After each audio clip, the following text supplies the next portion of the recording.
السلام عليكم ورحمة الله وبركاته. ازيكم عاملين ايه؟ يا رب تكونوا بخير، يا رب كل الناس دايما بخير يا رب. اهلا وسهلا بحضراتكم في فيديو جديد من شغل مكتبنا، مكتب محطة الغردقة للتسويق والاستثمار العقاري.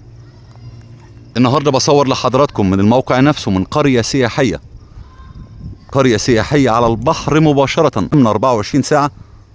مساحات خضراء جميلة زي ما حضراتكم شايفين. بيتعرض عليا شغل كتير، بحب اشتغل في الشغل المميز، بحب اشتغل في الشغل اللي اوراقه سليمة، بحب اشتغل في الشغل اللي فيه مواصفات معينة تخدم العميل بتاعي. فمش اي مكان بقبل ان انا اروح اصوره واسوقه واوصله لحضراتكم.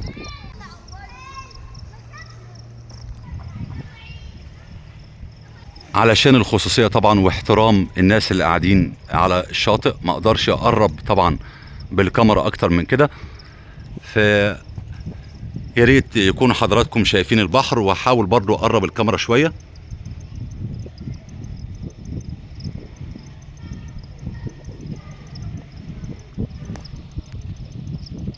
دخول مش اي حد يدخل المكان الا بتصريح دخول ومعروف، يعني بيسألوك انت مين وجاي تبع مين. فده بيدي برضو جمال للمكان، ومش اي حد يدخل المكان هنا. امن 24 ساعة، 2 حمام سباحة، شاطئ خاص. يلا بينا نكمل تصوير ونطلع الشاليه بتاعنا، نصور من الشاليه نفسه. هو هنا الارتفاع ارضي و3 ادوار، ارضي و3 بلكونات. الشاليه بتاعنا 3 بلكونة زي ما حضراتكم شايفين. هطلع دلوقتي عشان نكمل التصوير من فوق. انا عايز اقول لحضراتكم على حاجة مهمة جدا. الغردقة من غير بحر ما تنفعش. في الجنوب الجو حر، الغردقة هنا عايز تشتري مكان للاجازات او للاستثمار يكون قريب للبحر، او تشتري مكان على البحر مباشرة.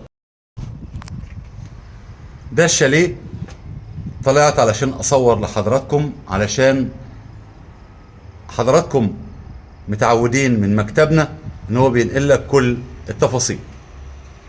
الشاليه غرفتين وصاله، الحاله نص تشطيب على المحاره زي ما حضراتكم شايفين بالظبط. ده الريسبشن ببلكونه اماميه. اجمل ما يميز المكان ده ان احنا لسه في مرحله التشطيبات، يعني احنا دلوقتي هو هيتسلم كده، صاحبه بيبيعه على الوضع ده. حضرتك مش عاجبك التقسيمه بتاعته، في ايدينا نعمل اللي حضرتك عايزه. ممكن نخليه غرفه وصاله ونكبر الريسبشن.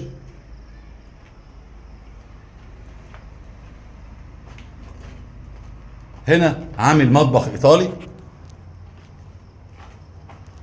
ده كده المطبخ، مطبخ ايطالي، حتتين، حته فوق وحته تحت. شباك تهويه. جنبه هنا الحمام، مساحته كويسه، معمول حساب الشاور.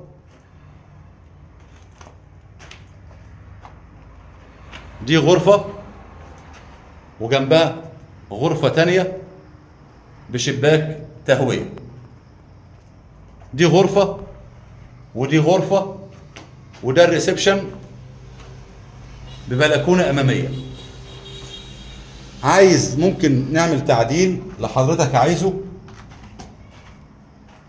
ممكن نشيل الجدار ده خالص ويبقى عندك ريسبشن كبير جدا، تمام. وتسيب الاوضه دي يبقى عندك غرفه وصاله، ريسبشن كبير جدا، ومطبخ وحمام. دي الغرفه الثانيه.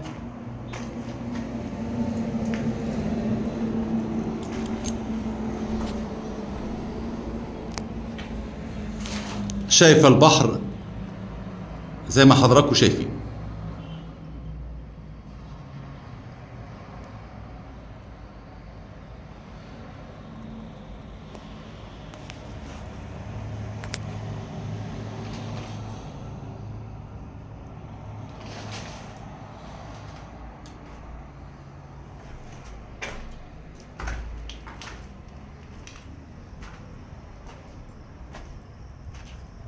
هنا ريسبشن كبير جدا. عايز تخليه زي ما هو غرفتين وريسبشن، عايز تشيل غرفة وتفتحها على الريسبشن تكبر المساحة ويبقى استوديو غرفة وصالة، او تسيبه على وضع غرفتين براحتك. وهنا البلكونة بتطل على اللاندسكيب. السعر المطلوب 2,200,000 جنيه. زي ما تعودنا بكتب السعر على الشاشة على العام قدام الناس كلها بالجنيه المصري وباليورو. دمتم بخير، والسلام عليكم ورحمة الله وبركاته.